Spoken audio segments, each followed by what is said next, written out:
नमस्कार।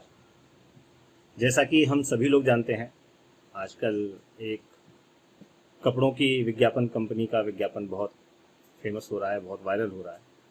और उसमें फिल्म इंडस्ट्री की एक मशहूर अदाकारा दुल्हन के रूप में बैठी हुई हैं और वो कन्यादान के ऊपर कुछ बोलती हैं, जिसके हिसाब से कन्यादान कोई अच्छी चीज़ नहीं है और इससे कन्या को बुरा लगता है और दान क्यों करना चाहिए, कन्या का मान करना चाहिए, दान नहीं करना चाहिए, ऐसा करके उसमें कुछ दिखाया गया है। दान जो शब्द है उसकी अमूमन आमतौर पर लोग ऐसे ही व्याख्या करते हैं कि दान कोई चीज़ तब दी जा सकती है जब कोई चीज़ हमारे पास हो, यानी हम उसके मालिक हों, तब हम उसका दान कर सकते हैं। और ये बहुत जगह पर प्रश्न उठाया जाता है कि किसी बेटी के मालिक हैं क्या आप, जो आप तय करेंगे कि उसका दान करना है या नहीं करना है। आप किसी बेटी का कोई वस्तु थोड़ी ना है वो जिसका आप दान कर सकते हैं। इस तरीके से उस चीज़ की व्याख्या की जाती है या उसके ऊपर प्रश्न चिन्ह लगाया जाता है। यहाँ पर मैं ऐसे लोगों को ये नहीं कहूँगा कि वो वामपंथी हैं या ये पंथी हैं वो पंथी हैं।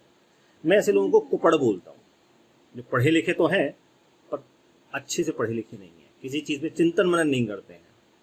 तो ऐसे लोगों को मैं, जो पढ़े लिखे हैं पर चिंतन मनन नहीं करते हैं, तो ऐसे लोगों को मैं कुपड़ बोलता हूँ। इन लोगों से अच्छा तो निरक्षर व्यक्ति होता है, जो कम से कम पढ़ना लिखना तो नहीं जानता। हम कह सकते हैं भाई बेपढ़ा लिखा है, क्योंकि कुपड़ लोग उससे भी ज़्यादा गए बजीते होते हैं। दान के बारे में ये कहा जाता है कि कोई चीज़ मेरी है, मेरे ऊपर, मेरे पास उसका मालिकाना हक है, तो मैं उस चीज़ का दान कर सकता हूँ। अगर ऐसा होता तो फिर अभयदान क्या चीज़ है?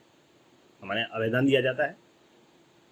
हनुमान जी की माता अंजनी जी ने एक राजा को अभयदान दिया था, जिसकी हनुमान जी ने रक्षा की थी रामचंद्र जी से। तो अभयदान क्या चीज़ है? क्या अभयदान किसी के पास, अभय किसी के पास रखा रहता है क्या, जो उठा करके दे देता किसी को कि भाई ये मेरी मालिकाना चीज़ है, मैंने उठा के आपको दे दी? ऐसे होता है क्या अभयदान? तो ये जो कंसेप्ट है कि कोई चीज़ मेरी है इसलिए मैं किसी को दे रहा हूँ क्योंकि मेरा उस पर मालिकाना हक है, ऐसा नहीं है। ये दान का कंसेप्ट नहीं है। पहले तो लोगों को ये समझना चाहिए। अगर कोई कहता है कि मैं विद्यादान दे रहा हूँ, तो विद्यादान क्या है भाई? विद्या मेरे पास है पर मेरा उस पर मालिकाना हक तो है नहीं कि जो चीज़ मैं जानता हूँ वो मैं ही जानता हूँ और कोई नहीं जान सकता। मैं अपने शिष्यों को देता हूँ, जिनको मैं पढ़ाता हूँ उनको देता हूँ, कोई भी टीचर दे सकता है। तो वो क्या चीज़ है? वो कोई उसकी बपौती तो है नहीं, लेकिन दान दी जाती है। विद्या भी दान दी जाती है ना, ट्रांसफर की जाती है।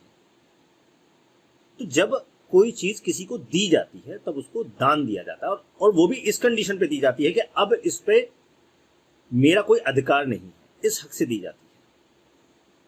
जैसे आपने किसी को विद्या दान दी, तो अब आपकी कंडीशन नहीं चलेगी उस पर कि वो उसको कैसे यूज करे, वो उसकी मर्जी है वो उसको कैसे यूज करे। आप उसको सुझाव दे सकते हो, आप उसको आदेश नहीं दे सकते अनटिल अनलेस कि वो आपको गुरु माने और गुरु की तरह से आपका सम्मान करे। अगर वो आपको गुरु ना माने, सीख करके चला जाए, तो आप उसको बता नहीं सकते कि आप इसको ऐसे ऐसे करना। ये होता है दान। दान देना मतलब किसी को देना और देकर के उसको भूल जाना, ये होता है दान। उसके ऊपर अपना हक न जमाना, उसके ऊपर अधिकार न जमाना, उसको निर्देशित न करना, ये होता है दान। दान दी हुई चीज वापस भी नहीं ली जाती। किसी को विद्या दे दी या किसी को अभयदान दे दिया तो ये नहीं कि जा भैया मैं तेरी रक्षा नहीं करूंगा, ऐसे नहीं होता है। जो दे दिया वो दे दिया। ऐसी कन्या होती है। कन्या का पालन पोषण उसके अभिभावक करते हैं, उसके पेरेंट्स करते हैं, और एक समय के बाद उसका विवाह कर दिया जाता है। तो जब विवाह किया जाता है तो वो जो जिम्मेदारी उन्होंने उठाई हुई थी, जो रिस्पॉन्सिबिलिटी थी कि पालन पोषण की जो जिम्मेदारी थी, वो अब उसके पति के पास है। अब पति आपकी बेटी का पालन पोषण करेगा। जब आप अपनी बेटी को किसी को सौंप रहे हो, शादी के बाद आप अपने जो बेटी का परिवार है, बेटी का हस्बैंड का परिवार है, उसमें आप ताका झाकी करने या उसमें मीन मेखने खाने नहीं जाते हैं, क्योंकि वो आपका राइट नहीं है। तो आपको उसको दान देना है। दान देना है क्या मतलब है? दान देना है का मतलब है कि भाई ये चीज़ आज से आपकी हुई, मैं अब इस पर कोई किसी भी कंडीशन में जो है आपके परिवार में दखलंदाजी नहीं करूँगा। अब ये आपकी है, आपकी अमानत है, मेरी अमानत नहीं है। मैंने जितना पालन पोषण करना था वो कर दिया, अब आप देखें इसको। ऐसे ही समाज चलता है, ऐसे ही परिवार चलते हैं। इसीलिए एक सिस्टम बनाया गया तो जो दान दिया जाता है उस दान को ये कहना कि ये दान तो बड़ा खराब है, दान क्यों दे रहे हैं, कोई वस्तु थोड़ी, वस्तु की बात नहीं है, वस्तु ही दान नहीं दी जाती है। अभय दान कोई वस्तु नहीं है, अभय कोई वस्तु नहीं होती है, वस्तु का दान नहीं दिया जाता है। दान कोई भी ऐसी चीज दी जाती है जो आप दूसरे को दे सकते हैं। अब आ जाते हैं इस बात पर कि भाई फिर ये बदलना क्यों है, कन्यादान में बुराई क्या है। कुछ लोग कहते हैं कि कन्यादान शास्त्रों में कहीं है ही नहीं। बहुत से आजकल ज्ञानी ध्यानी पंडित लोग भी ऐसा बोलने लगे हैं कि शास्त्रों में कहीं कन्यादान है ही नहीं, नई नई चीज़ है, मिडिल एज में आई है या बाद में आई है। ऐसा नहीं। जब पार्वती जी का विवाह हुआ था शिव जी के साथ, वहां पर भी कन्यादान हुआ था और वहां पे भी कन्यादान का संदर्भ है। तो जब पार्वती जी के विवाह में कन्यादान का संदर्भ है तो ये सब बातें तो फालतू की है जो उसके आगे की हैं, और बहुत जगहों पे हैं, महाभारत में भी है, रामायण में भी है, कई जगहों पर इस तरीके के संदर्भ दिए हुए हैं। तो ये कहना कि शास्त्रों में कहीं नहीं लिखा हुआ है, इसका मतलब किसी ने शास्त्र छुए ही नहीं है, ऐसे ही बस मनगढ़ंत चल रहा है मामला। अब आते हैं तीसरी बात पे कि आज कुछ लोग कहते हैं कि भाई पुरानी बातों को क्यों माना जाए, परंपराएं तोड़नी चाहिए, नई बातें होनी चाहिए। अच्छी बात है, परंपरा तोड़नी चाहिए, लेकिन गलत परंपराएं तोड़नी चाहिए, सत परंपराएं नहीं तोड़नी चाहिए। जब आप कन्यादान को गलत सिद्ध करते हैं, गलत बताते हैं, इसका मतलब आप अपने पूर्वजों का मजाक उड़ा रहे हैं, उनको मूर्ख सिद्ध कर रहे हैं कि आपके बाप दादा जो करते आ रहे थे वो बेवकूफ थे, उनमें इतनी अकल ही नहीं थी कि कन्या का दान करना है, कन्या का मान करना है। आप में ज्यादा अकल आ गई है, तो आप होशियार हैं ज्यादा, आपको परंपराएं तोड़ने का बड़ा शौक चढ़ा है। ऐसा नहीं। आप कोई चीज करना चाहते हैं तो ये देखें कि कैसे हम बाप दादाओं का नाम रोशन कर सकते हैं, कैसे हम उस परंपरा में चार नई चीज जोड़ सकते हैं। जैसे पुराने जमाने में कन्यादान होती थी तो वहां ये माना जाता था कि कन्या एक बार चली गई तो चली गई, अब तो वो डोली में जा रही है, अर्थी में आई, ऐसा बोला जाता था। आप नए जमाने के हैं भाई साहब, आप उसमें कुछ चेंज कर दीजिए। आप ऐसा करिए कि हर साल में कम से कम 1 महीना जो कन्या है वो अपने पेरेंट्स के पास जाकर के रहे। ऐसा कस्टम बना सकते हैं आप। उस चीज में सुधार, उस चीज में और आगे लेके जाइए, न कि उसका अपमान कीजिए।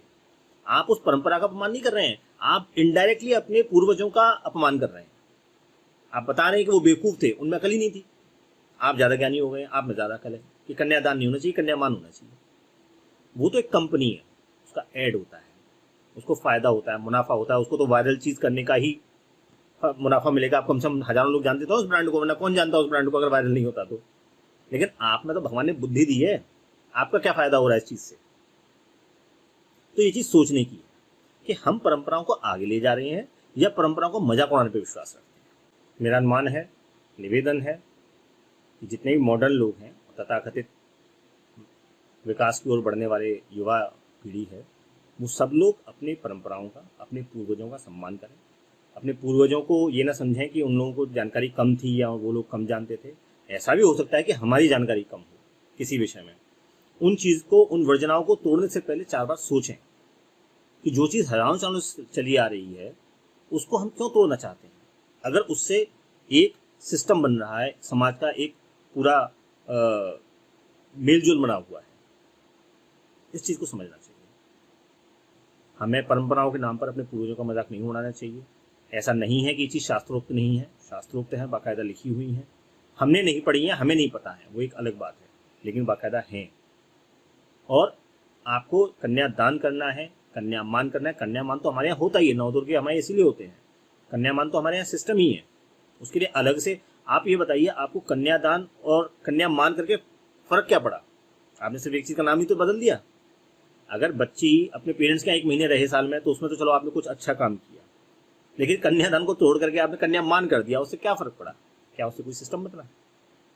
सिवाय चीज़ों को तोड़ मरोड़ने के आपने कुछ नहीं किया। तो ऐसी चीज़ें ना करें, ऐसी आधी अधूरी चीज़ें ना करें। कुछ करना है तो कुछ बड़ा करें, जिससे पूर्वज आप पे फख्र कर सकें, आपके बड़े बूढ़े आपको गर्व से देख सकें। ऐसा कुछ काम कीजिए। ये जो एडवर्टाइजमेंट के चक्कर में और कंपनियों के चक्कर में हम लोग काम करते हैं, ये सही नहीं है। अपनी बुद्धि ज़रूर लगाएं और इन चीज़ों का सम्मान करें। ऐसा ही मेरा निवेदन है। आशा है आप सभी लोगों को भी ये बात समझ में आई होगी, और यदि आपको ये वीडियो अच्छा लगे तो इसको अनेक व्हाट्सएप ग्रुप्स में शेयर करें, अपने दोस्तों से शेयर करें, ताकि उन लोगों को भी ये बातें समझ में आए कि ये सब चीज़ें गलत हैं। धन्यवाद।